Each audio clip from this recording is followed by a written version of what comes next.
할렐루야. 하루를 마감하는 이 저녁 하나님 앞에 엎드린 여러분들을 축복합니다. 기도하겠습니다.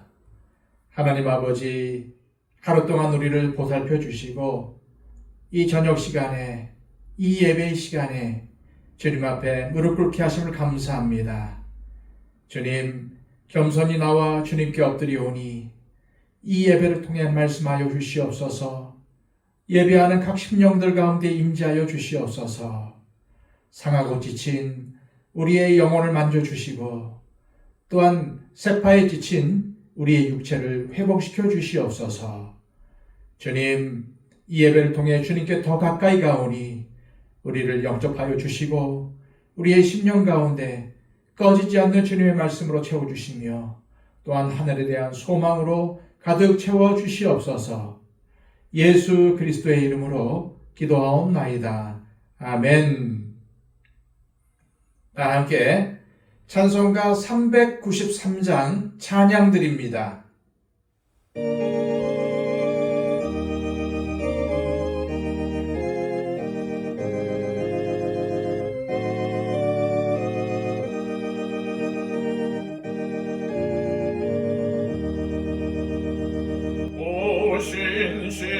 신실하신 주 내 아버지여, 늘 함께 계시니 두려움 없네. 그 사랑 편찮고 날 지키시며 어제나 오늘이 한결같네. 신실하신 주, 신실하신 주, 날마다 자비를 베푸시며 일용할 모든 것 내려주시니 신실하신 주, 나의 구주. 봄철과 또 여름 가을과 겨울, 해와 달 별들도 다 주의 것.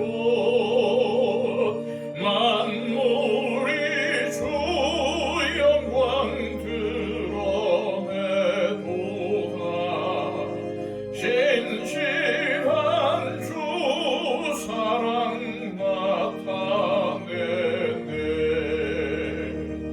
오 신실하신 주, 오 신실하신 주, 날마다 자비를 베푸시며 일용할 모든 것 내려주시니 오 신실하신 주, 나의 구주. 내 죄를 사하여 안위하시고 조친히 오셔서 인도하네. 오늘의 힘 되고 내일의 소망, 주마님만 복을 내리시네. 오 신실하신 주, 오 신실하신 주, 날마다 자비를 베푸시며 일용할 모든 것 내려주시니 오 신실하신 주,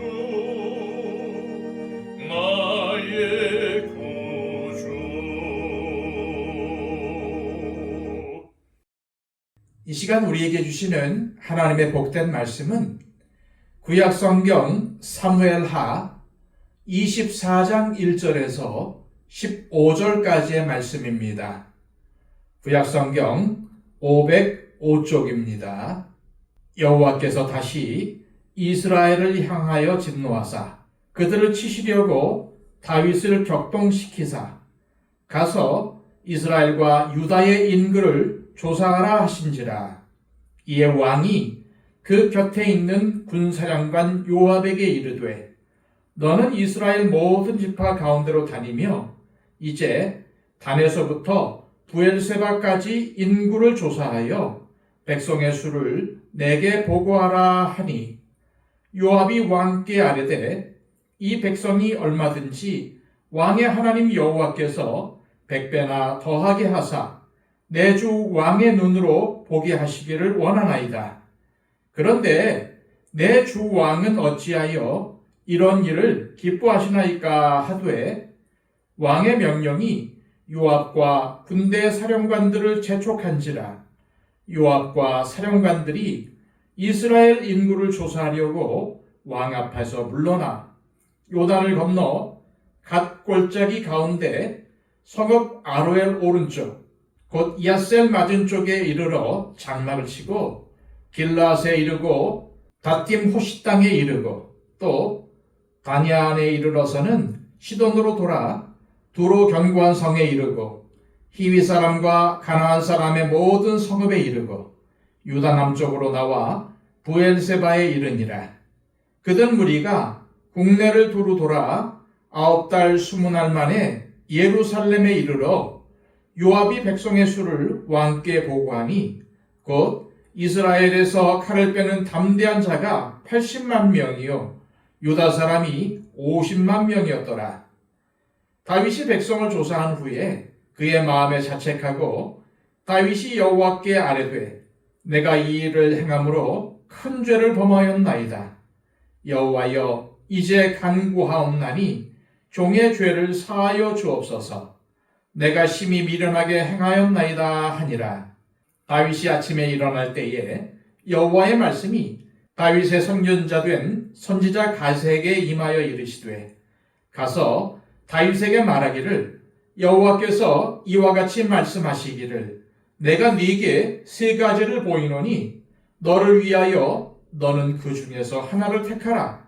내가 그것을 네게 행하리라 하셨다 하라 하시니 가시 다윗에게 이르러 아뢰어 이르되 왕의 땅에 7년 기근이 있을 것이니까 혹은 왕이 왕의 원수에게 쫓겨 3달 동안 그들 앞에서 도망하실 것이니까 혹은 왕의 땅에 사흘 동안 전염병이 있을 것이니까 왕은 생각하여 보고 나를 보내신 이에게 무엇을 대답하게 하소서 하는지라. 다윗이 가세에게 이르되 내가 고통 중에 있도다. 청하건대 여호와께서는 긍휼이 크시니 우리가 여호와의 손에 빠지고 내가 사람의 손에 빠지지 아니하기를 원하노라 하는지라. 이에 여호와께서 그 아침부터 정하신 때까지 전염병을 이스라엘에게 내리시니 단에서부터 부엘사바까지 백성의 죽은 자가 7만 명이라. 아멘. 모든 사람은 다 성공하기를 원합니다. 잘 되기를 원합니다. 사람들이 열심히 공부하는 것도, 좋은 직장을 찾는 것도, 사업을 하는 것도 다 성공하고 잘 되려고 하는 것이 아닙니까? 그런데 신기하게도 사람은 성공할 때, 잘 나갈 때 위험하다는 겁니다.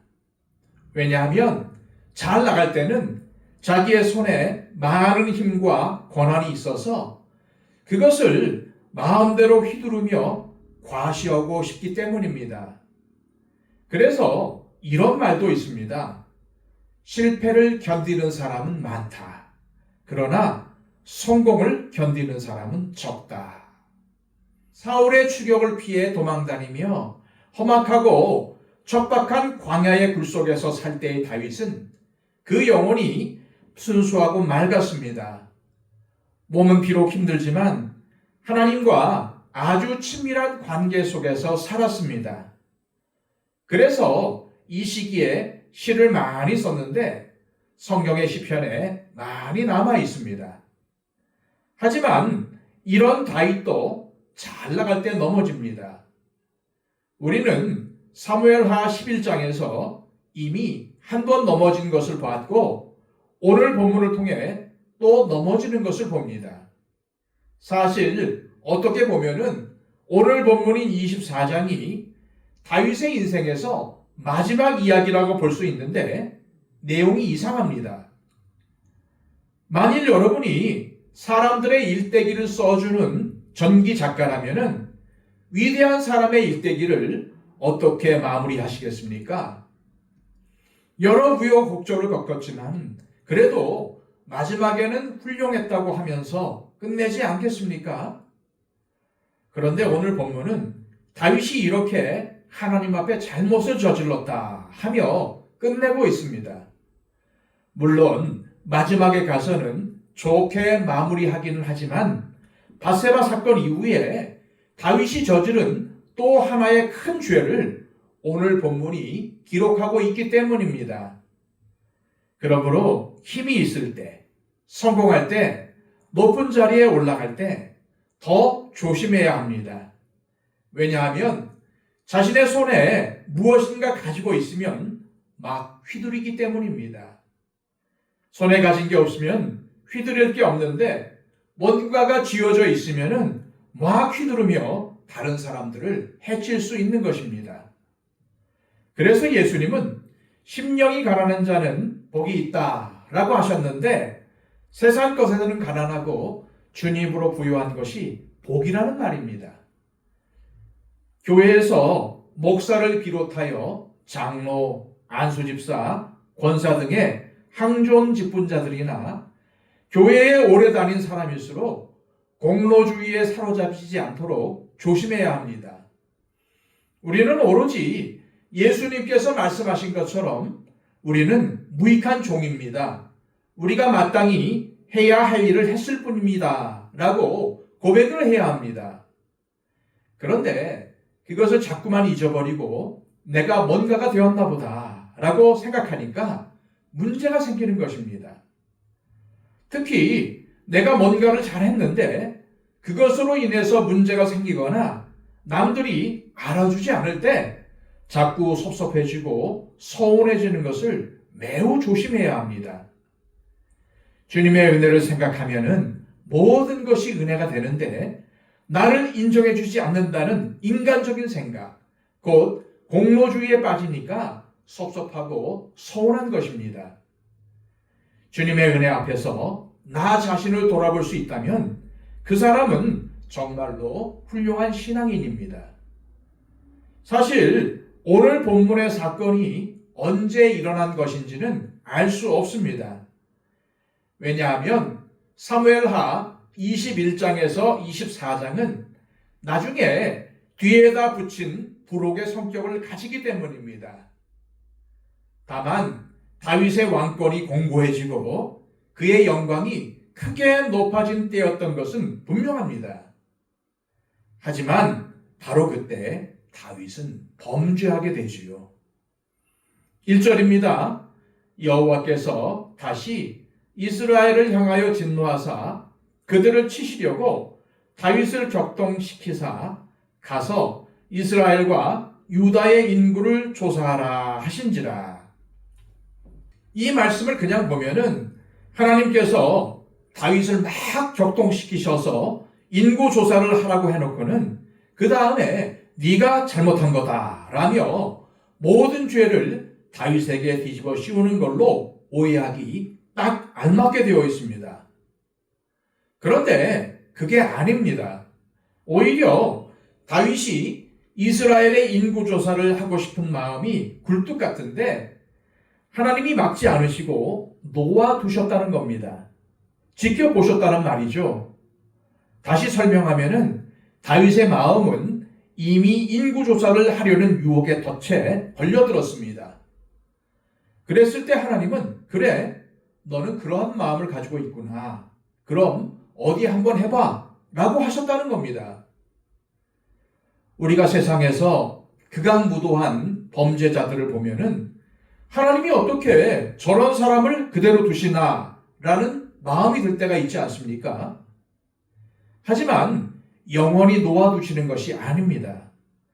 그들이 그런 죄를 짓겠다고 마음먹을 때, 그래, 너 마음껏 죄를 짓고 살고 싶어?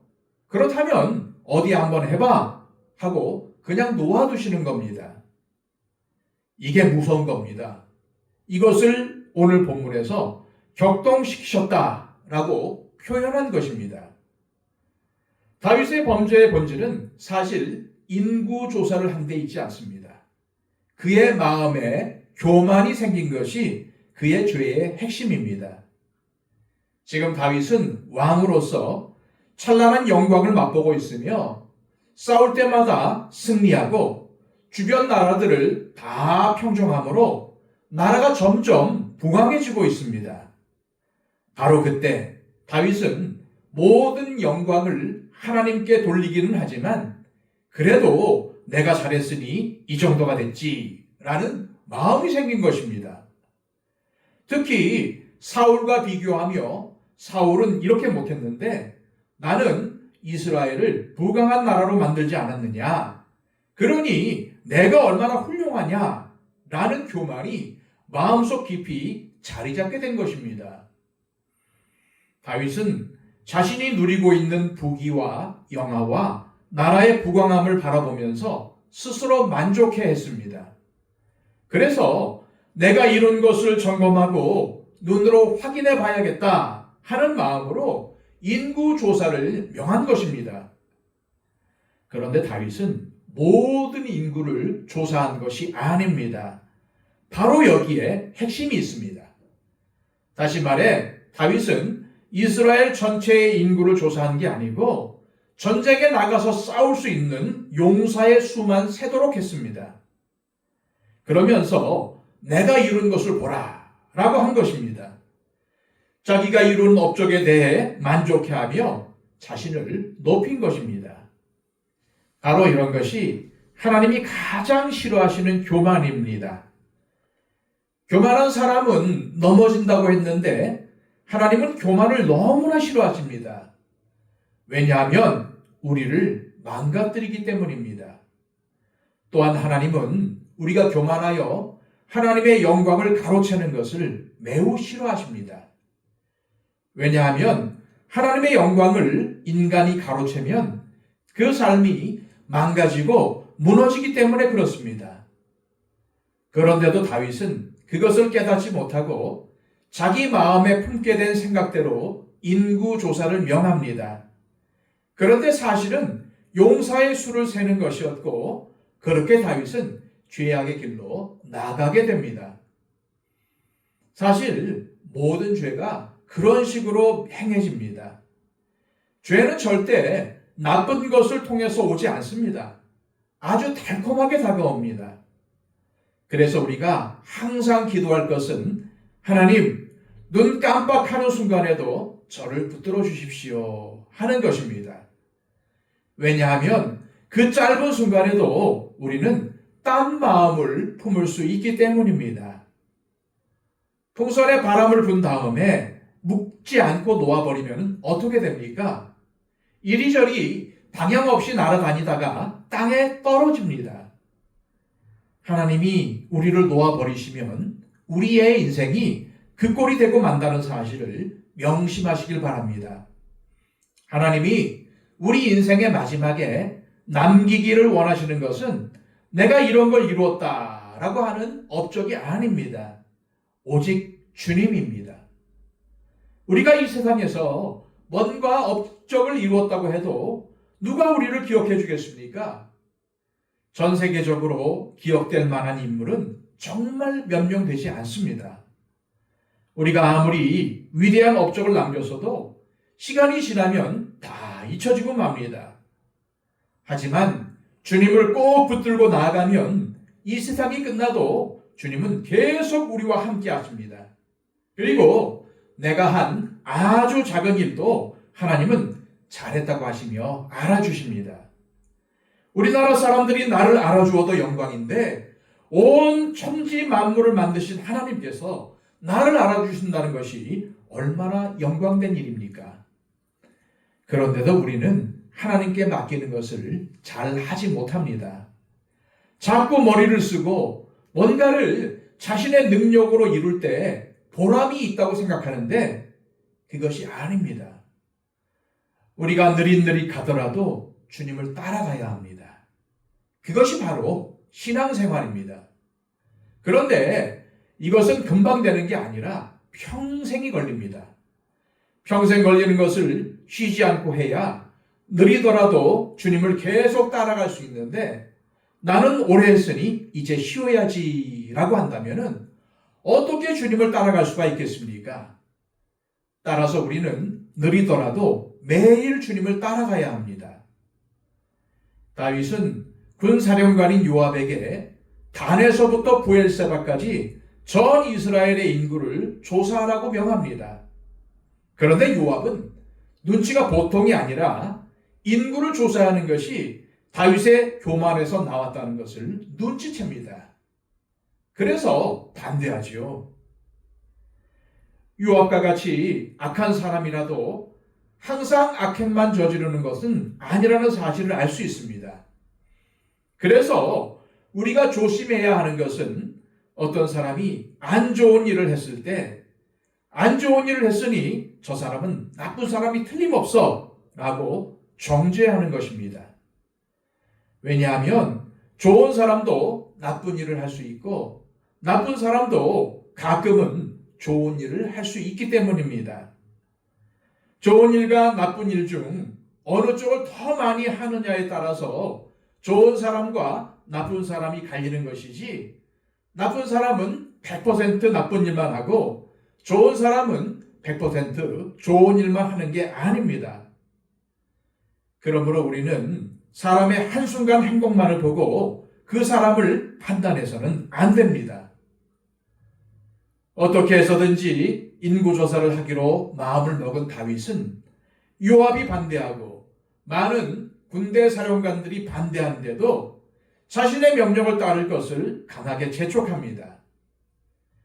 요압과 군대 사령관들은 어쩔 수 없이 요단강을 건너 가장 동쪽에서부터 시작해서 시계 반대 방향으로 이스라엘 영토를 쭉 돌고 왔는데 그것이 10개월 가까이 걸렸습니다. 그러나 같은 사건을 기록한 역대상 21장에 보면은 요압이 다윗의 명령을 못마땅하게 여겨 레이 사람과 베냐민 사람은 계수하지 않았다고 되어 있습니다. 그리고 인구 조사를 채 마치기도 전에 하나님의 진노가 임해서 일부는 그 수를 기록하지 못했다고 합니다. 그렇게 해서 기록된 숫자가 이스라엘은 80만, 유다는 50만이라고 기록이 되어 있습니다. 그런데 여기서 중요한 것은 숫자가 아니라 인구 조사의 동기입니다. 다윗이 어떤 숫자를 세웠습니까? 이스라엘에서 칼을 빼는 담대한 자, 즉 군인으로서 싸울 수 있는 사람들의 수를 세웠다는 것입니다. 다윗은 자신의 왕국을 강하게 유지하기 위해서 군인들이 필요했던 것입니다. 하지만 다윗이 전쟁에서 군사의 숫자가 많아서 승리한 적이 있습니까? 그렇지 않습니다. 아무리 수많은 적군들이 쳐들어와도 하나님을 의지해서 이겼지 자신들의 숫자가 더 많아서 이긴 적은 없습니다. 우리는 다윗의 이러한 모습을 보면서 왕년에 신앙이 좋을 때의 은혜가 평생 유지되는 게 아니라는 사실을 기억해야 합니다. 은혜는 매일매일 새로 받는 것입니다.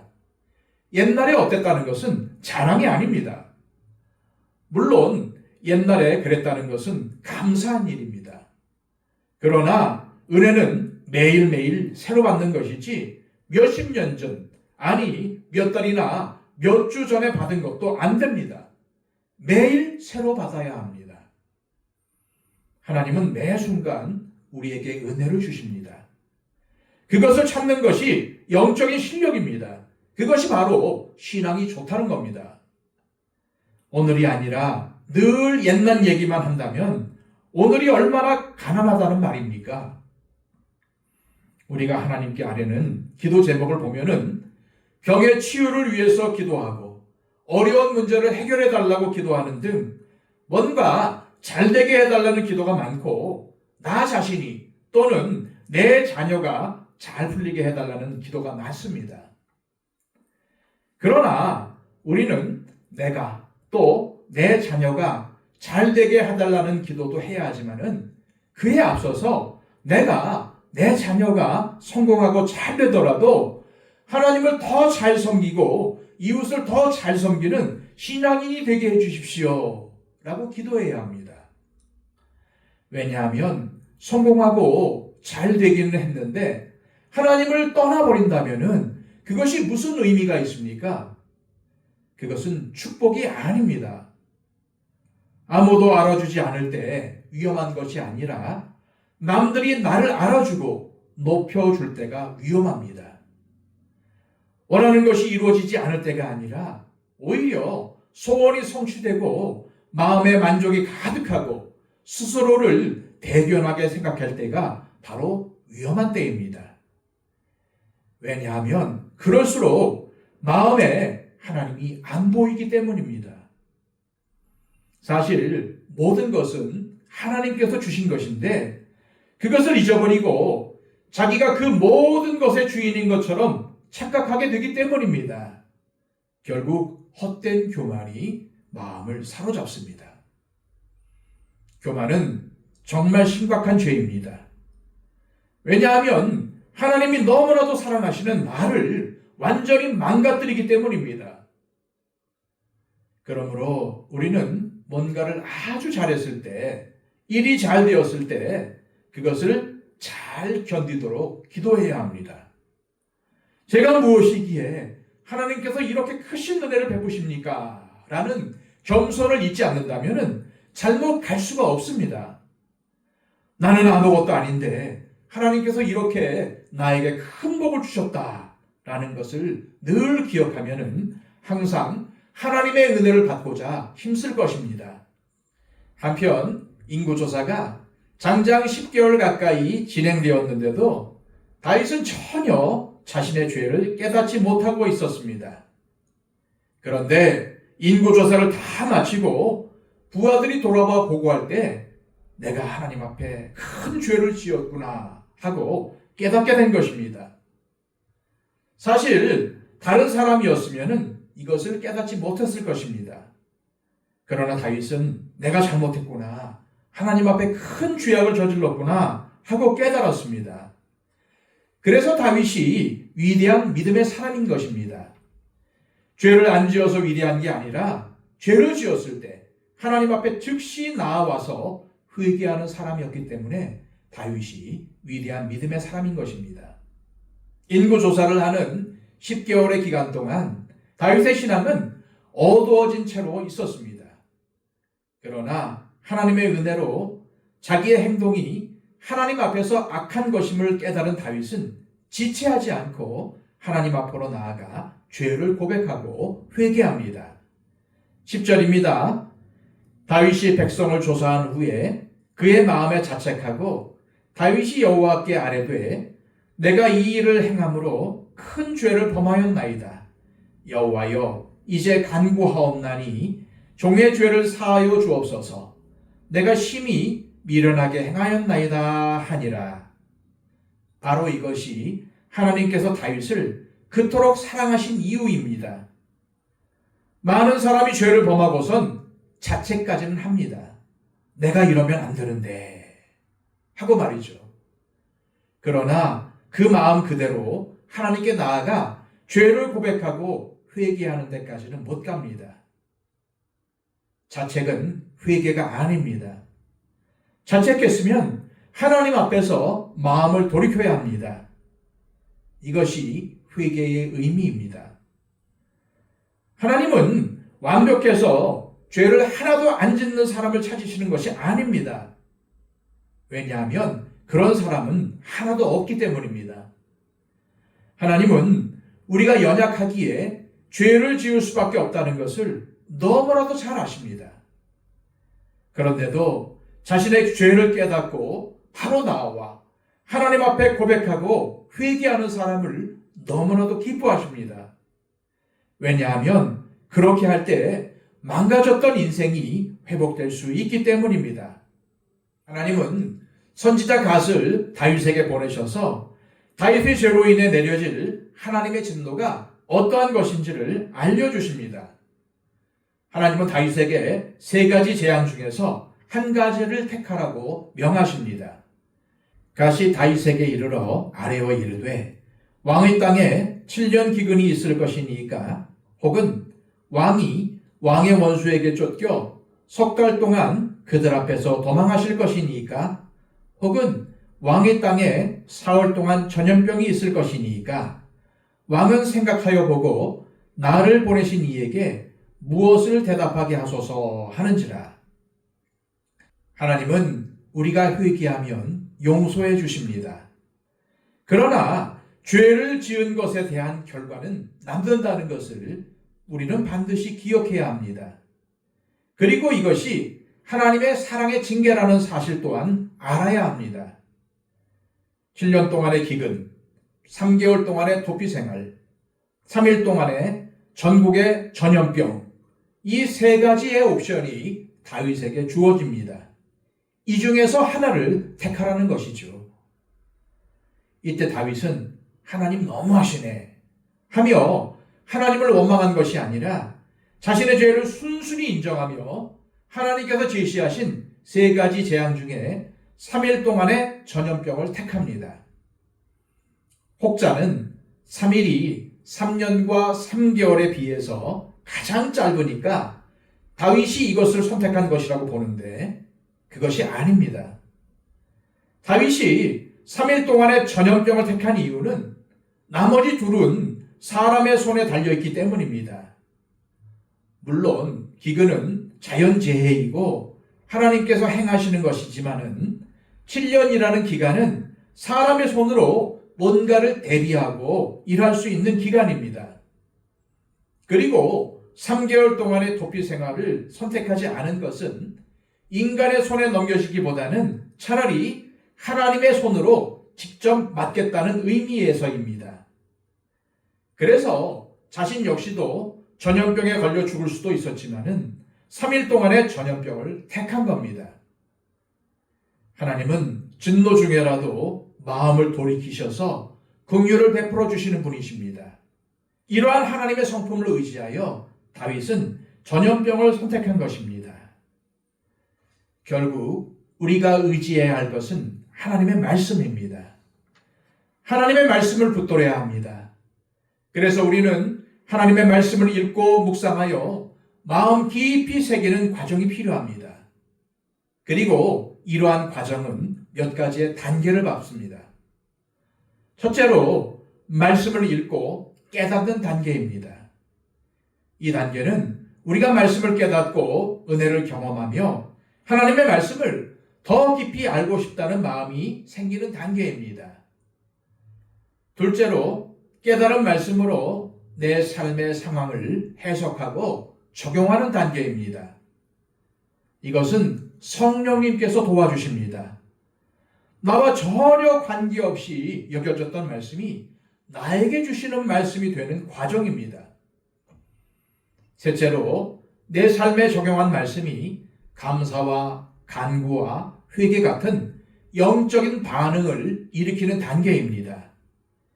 이것은 주로 기도를 통해 이루어집니다.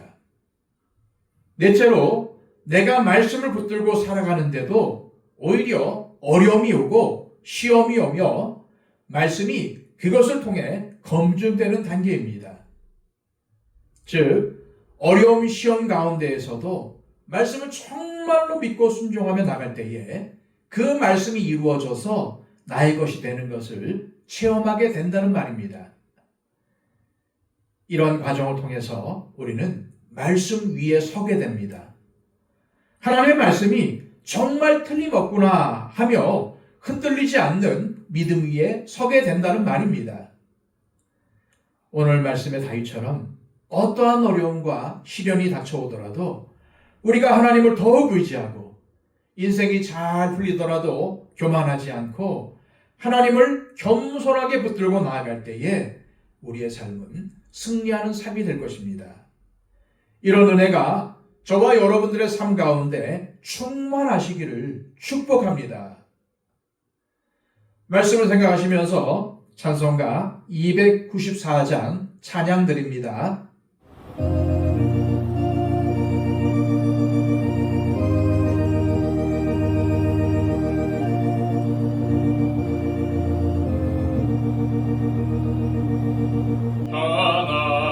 하나님은 외아들을 주시는 때까지 세상 사람 사랑하니 참 사랑이로다.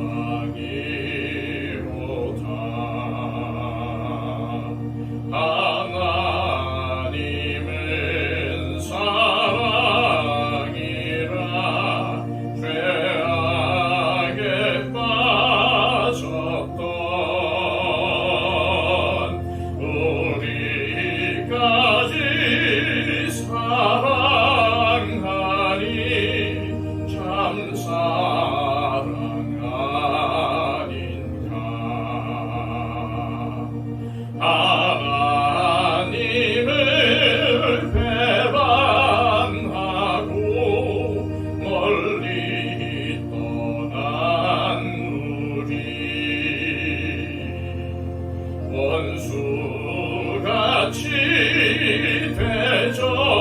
대적하나 사랑하여 주네.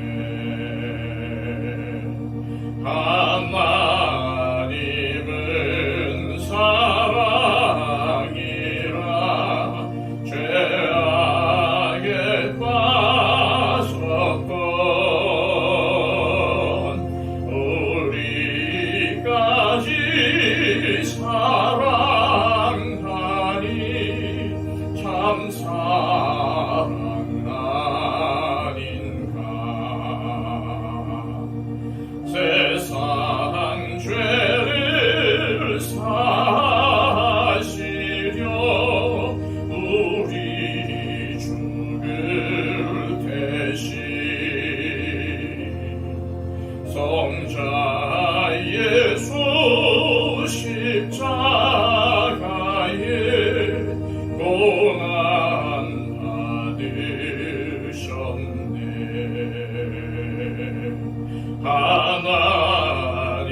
하나님은 사랑이라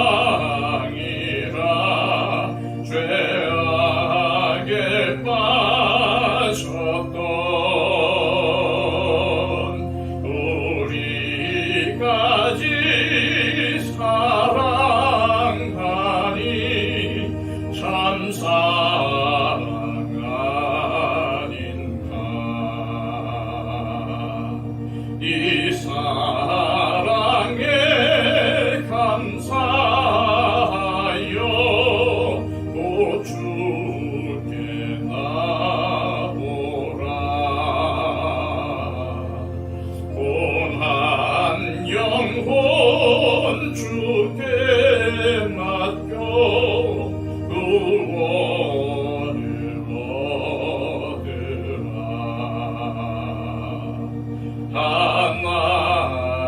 하나님은 사랑이라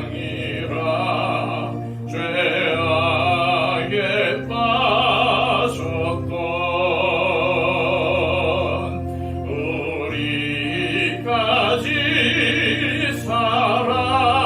사랑하니 참 사랑 아닌가. 다 같이 기도하겠습니다. 하나님 아버지, 우리에게 말씀을 주셔서 듣게 하심을 감사합니다. 아버지 하나님, 이 말씀이 깨달아지길 원합니다. 그리고 또한 우리의 삶에 적용하며 삶의 실천으로 나오길 원합니다. 또 이 말씀을 붙들고 살아갈 때에 어떠한 어려움이 오고 시련이 오더라도 끝까지 말씀에 순종할 때에 이 말씀에 담겨진 은혜를 또한 그 복을 우리 가운데 이루어 주실 줄로 믿습니다. 하나님, 어떠한 어려움이 오더라도 하나님을 믿고 말씀을 따라 순종하는데 흔들리지 않도록 하여 주시고 오로지 다윗처럼 하나님을 향한 믿음, 끝까지 하나님을 따라가는 믿음의 사람이 되게 하여 주시옵소서. 그리하여 하나님께서 칭찬하신 다윗의 믿음을 우리도 갖게 하여 주시옵소서. 예수 그리스도의 이름으로 기도하옵나이다. 아멘.